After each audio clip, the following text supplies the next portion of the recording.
यादव होकर के, कृष्ण के वंश में पैदा होकर के अगर खेसारी लाल यादव ये बोलता है कि राम मंदिर की जगह हॉस्पिटल बनना चाहिए था, तो फिर उसको मैं यदमुल्ला ही कहूंगा। अब उस मूर्ख को कौन बताए।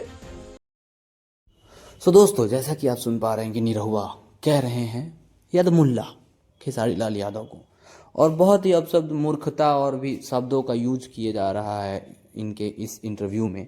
जैसा कि बता देंगे, उनका कहना यह है कि भाई तुम चुनाव के टाइम पे कुछ भी पब्लिकली बोले हो और कुछ भी बोलते जा रहे हो, भद्दा भद्दा चीज़ें सारे एक्टर्स को या किसी को भी, अपने से बड़े या किसी को भी, तुमको थोड़ा सा भी समझ नहीं है कि तुम क्या बोल रहे हो क्या नहीं। तो इस बात पे उन्होंने बोला कि अभी जो चीज़ें चल रही हैं, जैसे कि आप पब्लिकली आप कंप्लेन कर दो या कुछ भी बोलते जाओ और बाद में एक कॉल करके हार गए चुनाव, तो बाद में एक कॉल करके आप माफ़ी मांग लो। तो उनका कहना यह है कि हम भी पब्लिकली मारेंगे आपको और उसके बाद से आप कभी अकेले में मिल जाएंगे, आपसे सॉरी बोल देंगे। और इसी बात पे भड़के हुए हैं खेसारी। खेसारी चुनाव हारने के बाद बहुत कुछ बदल गया है खेसारी के जीवन में।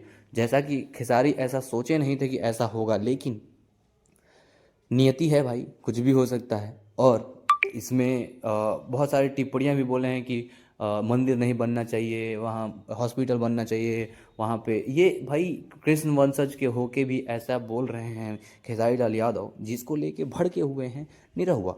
और निरहुआ का कहना ये है कि आप कुछ भी बोल रहे हैं मार्केट में, आप पब्लिकली चुनाव के टाइम पे बहुत सारी ऐसी ऐसी भद्र भाषाओं का यूज किए हैं और आप अब हार गए हैं चुनाव, तो आप एक कॉल करके माफ़ी मांग लेंगे।